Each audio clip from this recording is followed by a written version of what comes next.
గ్రేటర్ని తీసుకొని బట్టలు వాష్ చేసే సోప్ ఉంటుంది కదండి, ఆ సోప్ ఏదైనా పర్వాలేదండి, దాన్ని తీసుకొని ఇలా సన్నగా తురుముకోవాలి. సోప్లో కొద్ది భాగం మాత్రమే తురిమేసానండి. మీరు ఎక్కువగా కావాలనుకున్న వాళ్ళు సోప్ని ఇంకా కొద్దిగా తురుముకోవచ్చు. వాషింగ్ మెషిన్ వేసే లిక్విడ్ ఉంటుంది కదండి, దాన్ని ఇలా కొద్దిగా వేసుకొని మనము వీటిని చిన్న చిన్న బాల్స్ లాగా తయారు చేసుకోవడానికి ఇలా లిక్విడ్ని వేసానండి. ఎక్కువగా వేసారనుకోండి పల్చగా అవుతుంది.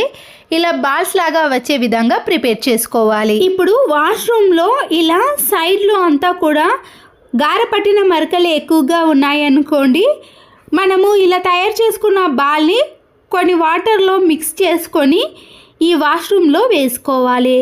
డైరెక్ట్గా మీరు కలిపేయవచ్చు అని అనుకోవచ్చు, కానీ ఈ బాల్స్ని మనము ఇలా ఒకేసారి ప్రిపేర్ చేసుకున్నాం అనుకోండి, తర్వాత వాష్రూమ్ని క్లీన్ చేయడానికి కూడా యూజ్ అవుతాయి.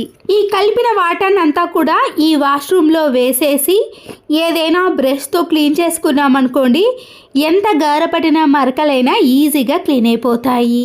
దీంతో మనము వాష్రూమ్ టైల్స్ని కూడా క్లీన్ చేసుకోవచ్చు. హార్పిక్ లాంటి కెమికల్స్ని వాడటం కంటే ఇలా ఇంట్లో ఉండే వాటితోటే ప్రిపేర్ చేసుకున్నాం అనుకోండి, వాష్రూమ్ కూడా ఎప్పుడు చూసినా నీట్గా కనబడుతుంది. క్లీన్ చేసుకున్నాక వాటర్తో ఇలా క్లీన్ చేసి చూడండి, ఎంత గారపట్టిన మరకలైనా లేదా వాష్రూమ్ నల్లగా జిడ్డుగా తయారైనప్పుడు దీంతో క్లీన్ చేసుకున్నారనుకోండి, వాష్రూమ్ అనేది ఎప్పుడు చూసినా కొత్త దానిలా కనిపిస్తుంది.